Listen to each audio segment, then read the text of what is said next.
My name is Derek Caruso, and I'm a blues man by heart. I'm a Renaissance man.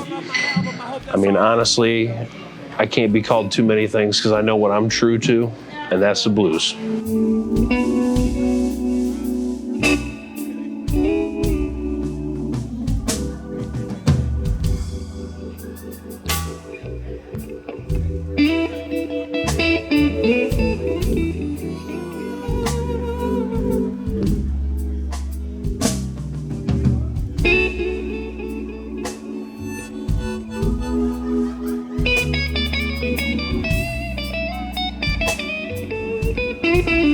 I found my dad's record collection in a closet when I was like 12, and we were listening to cassettes a lot, and CDs were just coming out.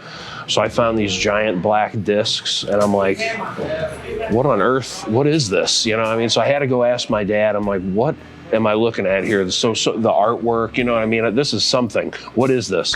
Oh, these are records. This is what we used to listen to music on when I was in high school in the 70s. And I took a whole summer to try to buy a yard sale record player from somewhere around my house, just mowing lawns. And finally I got this tiny one, and I got to listen to what was actually on these records. And my dad had such an eclectic collection, from Steely Dan to B.B. King. I gravitated more towards like all the blues records that I found in his collection, from Freddie King, all the Kings, Albert King, Freddie King, B.B. King, Albert Collins, Freddie Robinson, Lonnie Brooks, Buddy Guy. All these guys were in his record collection. So that's really honestly what got me started in my passion towards trying to preserve the blues and take it to another level. I know she'll be there waiting for my triumphant return joyfully.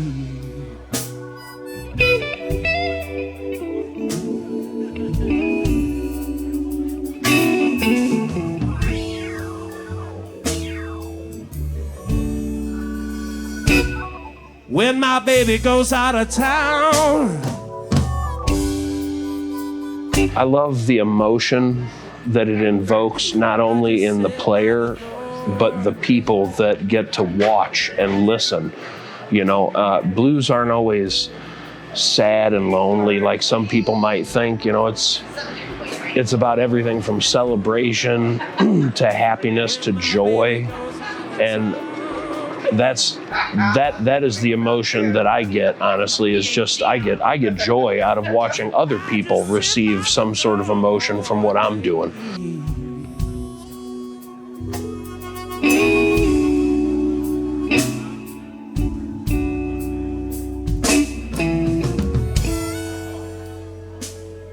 If I'm coming back from Chicago,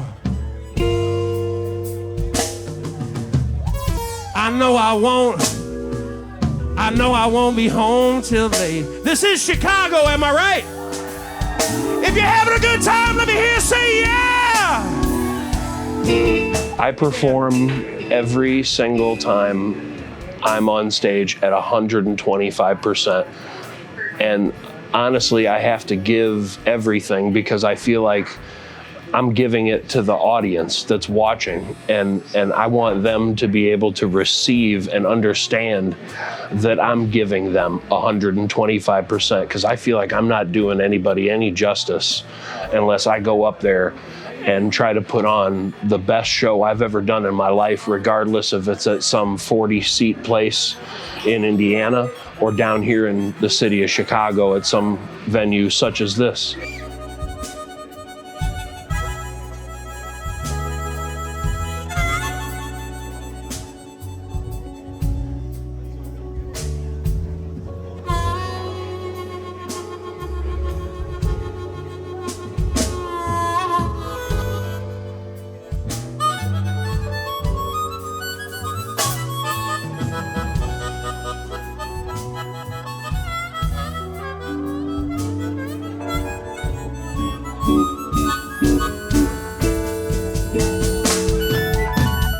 You know, this event that I'm having tonight was a long process, and it took a long time to get here, but it brings me such elation and pride in knowing that I tried to accomplish something.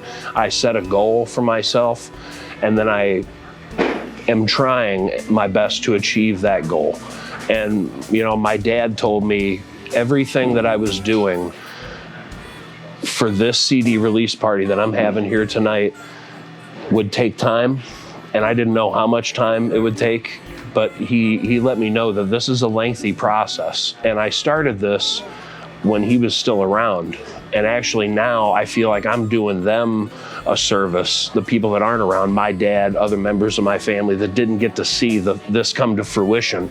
I feel like I'm doing them justice in a way of completing it and making it happen. You know what I mean? In real time. Like, we're looking at it, we're here, we're doing this. This is happening right now.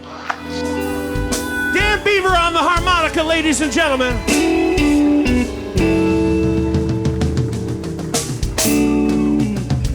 Come home to me, baby.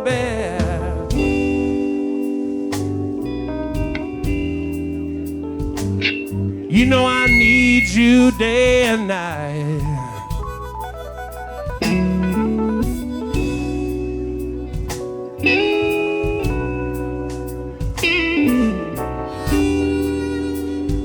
Come home to me, baby. Thank you so much, man. Over the years, I've had a few instances where, you know, I wasn't very welcome. And I didn't let that discourage me in any way. But then there was a whole nother side to that where I had gentlemen like Carl Weathersby or Donald Kinsey or even Buddy himself that allowed me to be a part of the team and be a part of the scene.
For instance, I played the original Buddy Guys location in like 2006, many years ago, before they moved to this beautiful building here. And when I played on stage there, it was actually for a Coco Taylor foundation, her blues foundation. It was like a big concert. There was 12 acts all day long. We were first. I just didn't feel like it was accepted, and it wasn't taken very well, the audience anyways. You know, there wasn't a whole lot of applause or anything. We didn't get booed by any means, but I've ran into some things over the years like that where they weren't entirely receptive, which honestly makes me feel that I need to prove it to them that I'm legitimate and I feel the passion and I have the passion to preserve the blues and pass it on to the next generation. That's what I feel like I'm doing in a way, is all the guys that aren't here anymore, whether it be B.B. King, Lonnie Brooks, Stevie Ray Vaughan, the list is gigantic. I feel like I'm doing them a service by continuing this legacy of this music that they set way before me, way before I was even born. And allowing that to continue on for, you know, not only my nephews and nieces, but everybody else's next generation and the generation after that, because I'm gonna do it as long as I can do it and keep it going until I see the next younger generation of kids coming up, and it's time to pass the torch again. You know, I wasn't much of a songwriter, but honestly, the blues had inspired me at such a young age. Like when I was noodling around and playing guitar, I kind of stumbled upon writing some blues-inspired riffs. And this next song is one of those.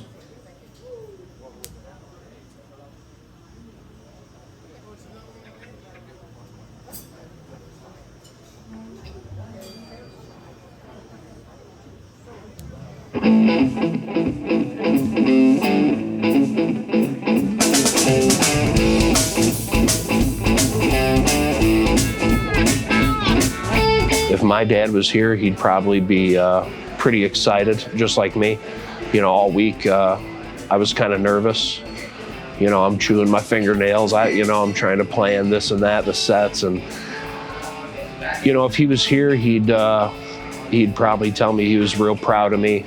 I'm sure he would. And you know, I feel that he's here regardless. You know, there's this weird thing with a $2 bill in a tip jar. I was told at a very young age by not only my dad, but by other blues musicians, when you got a $2 bill in a tip jar, it was good luck. The night my father passed, I had another show in Indiana, and by golly, that night that he passed, that night, I was going to cancel the show. I wasn't going to do it. I had a whole weekend of stuff. I was like, you know what? I'm not really feeling up to doing it. But that's not what he would have wanted. He would have wanted me to continue and play and do my thing. There was a $2 bill in that tip jar that night. So that just tells me that he's already here, you know what I mean? And you know, he tells me things all the time, but I understand that he's always going to be there, and I know he'd be super excited, just like I am, ready to give him that 125%. Your love so sweet. That's what I want, baby. That's what I need. Just a little sip of your love so sweet. This was a completely self-produced CD. I didn't have any funds whatsoever to do this really when the pandemic happened. I was on this stage 3 weeks before the full shutdown in March of 2020, and Buddy Guy came up on stage and played with us. Those 3 weeks later, when everything got shut down, we did not play another show for 6 to 8 months. I can't remember exactly how long it was, but it was a long time before we got back out there. Well, during that time, we had this backlog of some original music that I had accumulated and written over the years, never had an opportunity to record. So we went into the studio and did this. Honestly, it kind of happened in an old school blues situation. I wanted to record the album like they recorded some of the older albums at Chess, where the whole band is in one room together and all the tracks are done one at a time. And if somebody makes an accident or something, you got to go back and re-record that track. Well, the gentleman that did the recording made me a bet saying that if you can do it in one day, I'll do it for free. Because he knew for sure there's no way I'm going to be able to do 12 tracks in one day. 11 and a half hours in one day, we did it and knocked it out. And I ended up getting the recording for free. And another gentleman friend of mine, his name's Tom Lounges, he helped me do all the mixing and mastering. And then another gentleman, one of my mentors, Clarence Stevens, helped me produce the actual CD itself. So I tell you what, honestly, man, I'm excited for record number 2. I've already got material written. We haven't recorded anything yet. We're actually looking for the right arena to do this one, because I actually want to put a decent amount of money behind this, and I have this vision for the second record to be so much more than what the first record was, and just bigger and bolder, and you know, just more of the blues.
I just want everybody to know that I'm honored and privileged to be here and be able to play with my guys on a stage as legendary as this.